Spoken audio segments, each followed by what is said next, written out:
To my channel success life. हम लेकर आए हैं कॉमर्स सब्जेक्ट से जुड़ी पाठ्य योजनाओं को। ये हमारी 10वीं पाठ्य योजना है। प्रकरण का नाम है ग्रेशम का नियम। पीछे की 9 पाठ्य योजनाओं की वीडियो इसमें मेंशन कर दी गई हैं। 25 प्लान पूरे करने होते हैं। हर प्लान की अलग अलग वीडियो आपको आगे मिल जाएंगी। तो हम इस ग्रेशम का नियम प्रकरण को ध्यान में रखते हुए पाठ्य योजना कैसे तैयार करनी है उसे समझते हैं। सबसे पहले लिखेंगे दिनांक, उसके बाद विषय लिखेंगे जो कि हमारा है वाणिज्य, फिर प्रकरण लिखेंगे जो कि है हमारा ग्रेशम का नियम, उसके बाद कक्षा, कालांश और अवधि। उसके बाद हमारा पहला पॉइंट है सामान्य उद्देश्य जो कि हमारे विषय से जुड़ा हुआ होता है। सामान्य उद्देश्य में हमारा पहला पॉइंट है छात्रों को व्यावसायिक तथ्यों, पदों, सिद्धांतों, प्रविधियों आदि का ज्ञान कराना। दूसरा है व्यावसायिक तथ्यों के प्रति रुचि जागृत करना। तीसरा है व्यावसायिक जीवन की राष्ट्रीय एवं सामाजिक समस्याओं से अवगत कराना। नेक्स्ट है वाणिज्य के अध्ययन के लिए आवश्यक कौशलों को ग्रहण करना, उदाहरणार्थ मानचित्र, चार्ट, ग्राफ या लेखा चित्र बनाना। नेक्स्ट है छात्रों में वाणिज्यिक मुद्दों पर विचार विमर्श करने की योग्यता का विकास करना। नेक्स्ट है वाणिज्यिक सिद्धांतों के नियमों को व्यवहार रूप में लाने की क्षमता उत्पन्न करना। नेक्स्ट है व्यापक दृष्टिकोण के विकास के लिए आवश्यक एवं वांछनीय अभिवृत्तियों का विकास करना।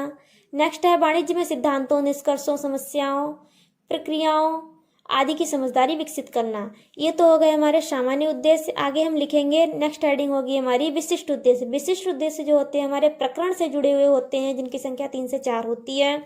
हमारा पहला विशिष्ट उद्देश्य है कि छात्र ग्रेशम के नियम से परिचित हो सकेंगे, छात्र ग्रेशम के नियम को परिभाषित कर सकेंगे, छात्र ग्रेशम के नियम को समझ सकेंगे, छात्र ग्रेशम के नियम को अपने जीवन में उतार सकेंगे।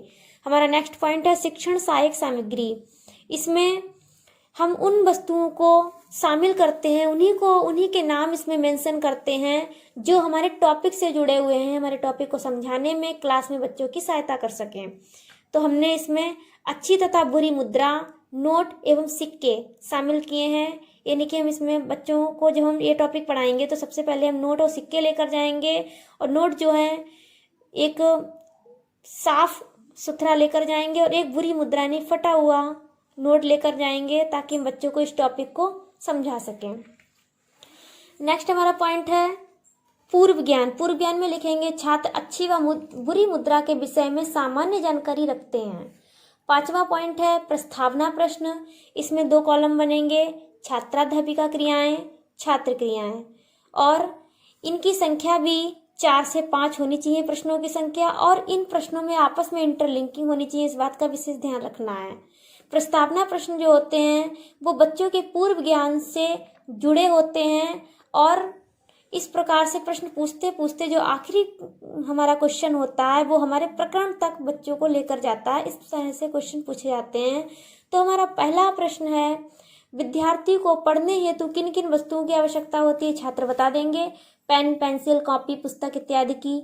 हम नेक्स्ट उनसे इसी उत्तर को लेते हुए प्रश्न बनाएंगे। बच्चों से पूछेंगे कॉपी पेन हम कहाँ से खरीदते हैं, बच्चे बताएंगे कॉपी पेन हम दुकानों से खरीदते हैं। फिर हम पूछेंगे बदले में हम दुकानदार को क्या देते हैं, बच्चे बताएंगे बदले में हम दुकानदार को धन अथवा मुद्रा देते हैं। फिर हम बच्चों से कहेंगे यदि आपके पास एक पुराना नोट हो और दूसरा नया नोट हो तो आप दुकानदार को कौन सा नोट देना चाहेंगे, बच्चे बताएंगे हम पुराना नोट देना चाहेंगे। फिर हम बच्चों से पूछेंगे पुराना नोट देने का स्वभाव किस नियम पर आधारित है, बच्चे इसका उत्तर नहीं दे पाएंगे। तो यही हमारा प्रकरण हमारा समस्यात्मक प्रश्न होगा जो हमें हमारे प्रकरण तक बच्चों को पहुंचाएगा। और फिर हम आगे नेक्स्ट पॉइंट डालेंगे उद्देश्य कथन। उद्देश्य कथन में सबसे पहले तो हम अपनी इस अधूरी बात को पूरा करेंगे जिसका उत्तर बच्चे नहीं दे पाए थे। हम लिखेंगे, हम बताएंगे बच्चों को इस नियम को ग्रेशम का नियम कहते हैं। फिर हम बच्चों से कहेंगे छात्रों आज हम ग्रेशम के नियम के बारे में विस्तार से चर्चा करेंगे या अध्ययन करेंगे। उसके बाद हमारा नेक्स्ट पॉइंट है प्रस्तुति। 7वां पॉइंट प्रस्तुति है, जिसमें हमें टेबल बनती है जिसमें 5 कॉलम होते हैं। पहला शिक्षण बिंदु, दूसरा छात्राध्यापिका क्रियाएं, तीसरा छात्र क्रियाएं, चौथा शिक्षण सहायक सामग्री एवं विधि, 5वां होता है श्यामपट्ट कार्य। कक्षा में क्लास में एक पाठ्य योजना पढ़ाने में 3 शिक्षण बिंदु पढ़ाए जाते हैं। तो हमारा पहला शिक्षण बिंदु है ग्रेशम का नियम। इसमें हम सबसे पहले तो बच्चों से विकासात्मक प्रश्न करेंगे जिनकी संख्या 2 से 3 होती है। हमारा पहला विकासात्मक प्रश्न है, जब हमें कोई वस्तु खरीदनी होती है तो हम अच्छी वस्तु खरीदते हैं या बुरी वस्तु खरीदते हैं? बच्चे बता देंगे कि हम अच्छी वस्तु खरीदते हैं, और प्रश्न पूछ रहे हैं इसलिए यहाँ लिख देंगे प्रश्नोत्तर विधि। नेक्स्ट क्वेश्चन होगा, जब हमें कोई मुद्रा दूसरों को देनी होती है तब उसे अच्छी मुद्रा देते हैं या बुरी देते हैं? बच्चे बता देंगे बुरी मुद्रा देते हैं। प्रश्न पूछा इसलिए यहाँ लिख देंगे प्रश्नोत्तर विधि। नेक्स्ट हम पूछेंगे, मनुष्य का यह स्वभाव किस नियम पर आधारित होता है? बच्चे इसका उत्तर नहीं दे पाएंगे, लिख देंगे छात्र अस्पष्ट उत्तर दे रहे हैं। प्रश्न पूछा जा रहा है इसलिए लिख देंगे प्रश्नोत्तर विधि। यहीं से हमारा स्पष्टीकरण शुरू हो जाएगा। हम बच्चों को अपना स्पष्टीकरण देंगे, और स्पष्टीकरण देने से पहले हम कुछ मुद्राओं को हाथ में लेते हुए बच्चों को दिखाते हुए स्पष्टीकरण देंगे, इसलिए यहाँ पर ब्रैकेट में लिख देंगे मुद्रा हाथ में दर्शाते हुए। कहने का मतलब शिक्षण सहायक सामग्री में हम जिन वस्तुओं का इस्तेमाल कर रहे हैं तो अंदर हमें स्पष्टीकरण के दौरान हमें बताना पड़ता है कि उस शिक्षण सहायक सामग्री को जो हम लेकर आए हैं उसका प्रयोग कौन से शिक्षण बिंदु में कहाँ पर किया जा रहा है। तो यहाँ पर हम उसका प्रयोग कर रहे हैं तो लिख देंगे मुद्रा हाथ में दर्शाते हुए। नेक्स्ट हम स्पष्टीकरण में बच्चों से कहेंगे, मनुष्य का यह स्वभाव होता है कि वह अच्छी वस्तु खरीदना चाहता है और बुरी वस्तु को देना चाहता है। यह मनोवृत्ति उसकी मुद्रा के लेन देन पर भी होती है। वह साफ सुथरे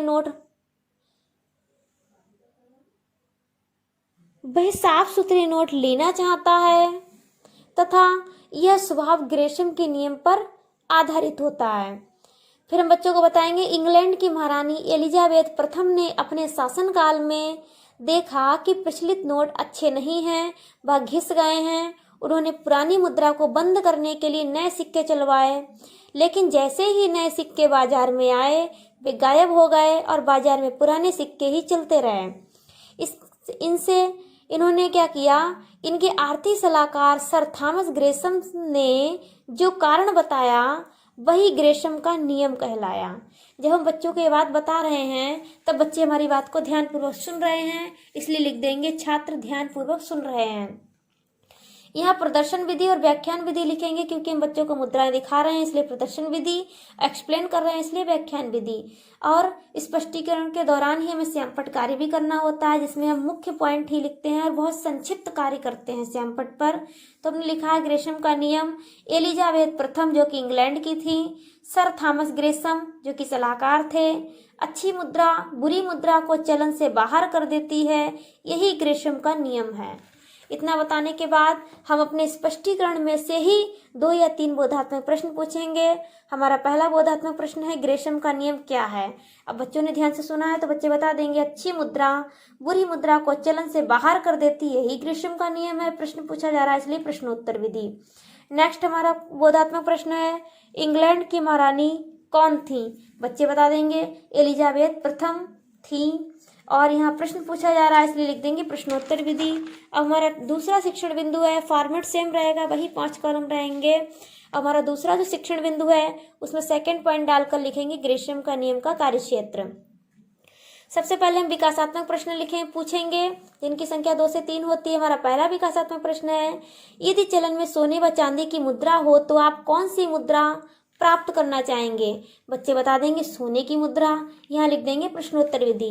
नेक्स्ट क्वेश्चन होगा हमारा, यदि पत्र मुद्रा व धातु मुद्रा चलन में हो तो कौन सी मुद्रा चलन में रहेगी? बच्चे बता देंगे पत्र मुद्रा चलन में रहेगी, यह लिखेंगे प्रश्नोत्तर विधि।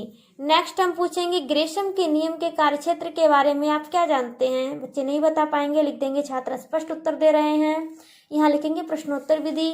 उसके बाद स्पष्टीकरण देंगे, तो यहाँ पर भी हम मुद्राओं को दिखाएंगे इसलिए ब्लैक पेन से लिख देंगे ब्रैकेट में मुद्रा दिखाते हुए या दर्शाते हुए। स्पष्टीकरण में हम बच्चों को बताएंगे ग्रेशम का नियम धातु मुद्रा और पत्र मुद्रा दोनों पर लागू होता है। किस तरह से लागू होता है वो बताएंगे, एक धातु मुद्रा, द्विधातु मुद्रा और पत्र मुद्रा व धातु मुद्रा, केवल पत्र मुद्रा।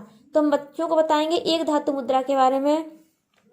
अगर एक धातु मुद्रा प्रचलन में है तो यहाँ हमने लिखा है अच्छी मुद्रा चलन से बाहर और बुरी मुद्रा चलन में, यानी कि इस बात को हम डिस्क्राइब करेंगे बाद में कि अगर एक धातु की मुद्राएं चल रही हैं तो अच्छी मुद्रा चलन से बाहर हो जाएगी और बुरी मुद्रा चलन में ही रहेगी।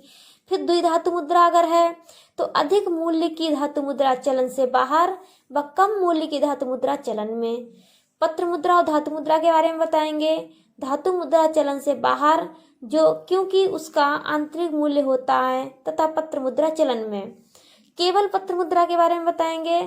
अच्छे नोट चलन से बाहर तथा बुरे नोट चलन में। इस तरह से स्पष्टीकरण देंगे।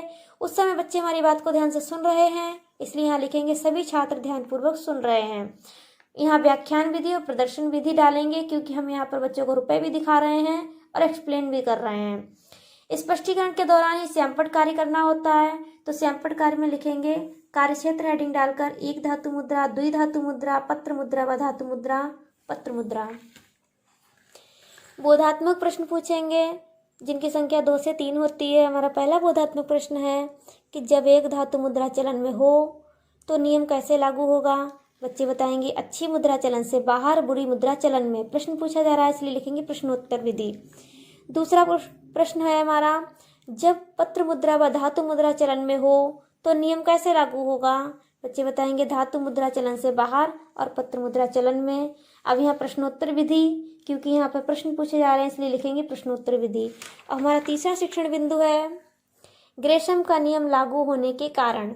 इसमें भी सबसे पहले विकासात्मक प्रश्न पूछेंगे। हमारा पहला विकासात्मक प्रश्न है अच्छी मुद्रा का संग्रह क्यों करते हैं। बच्चे बता देंगे क्योंकि यह अधिक मूल्यवान होती है और जल्दी खराब नहीं होती। यहाँ लिखेंगे प्रश्नोत्तर विधि। उसके बाद नेक्स्ट प्रश्न होगा हमारी बुरी मुद्रा ही चलन में क्यों रहती है।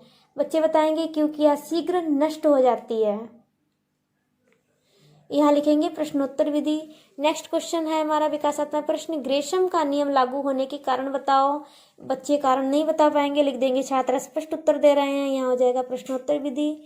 फिर हम स्पष्टीकरण देंगे, उसमें हम लिखेंगे ग्रेशम का नियम लागू होने के अनेक कारण होते हैं।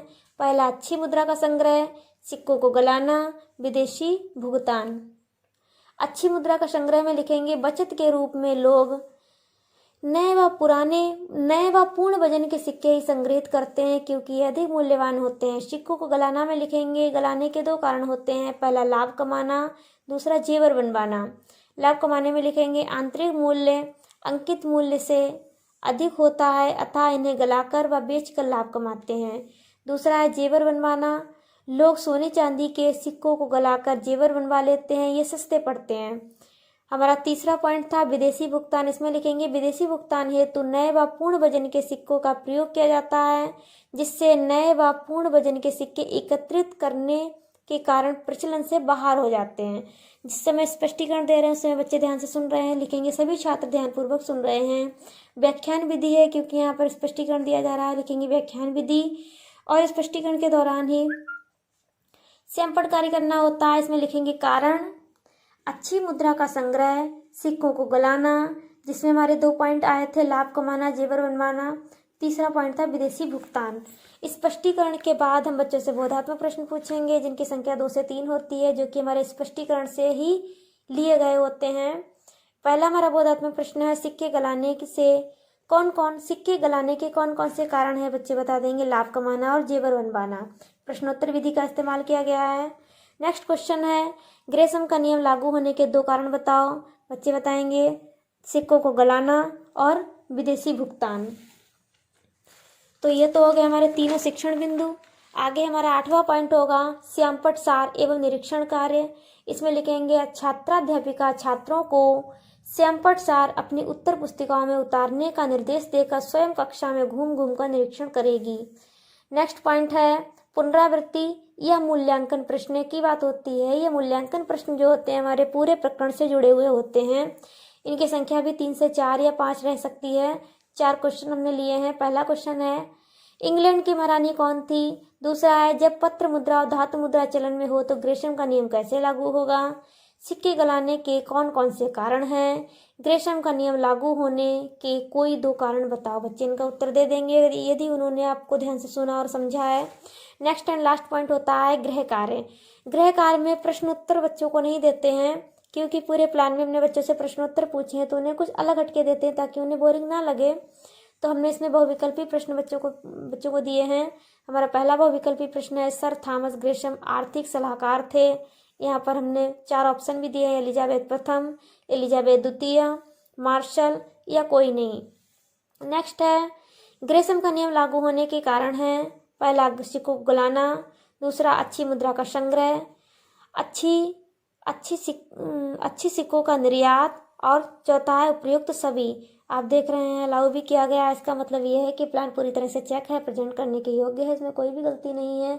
और हमने अलाउ ही नहीं बल्कि प्रेजेंट भी किया हुआ है। आप देख पा रहे हैं कि इसमें टीचर्स ने ऑब्जर्व करके कमेंट्स भी दे रखी हैं।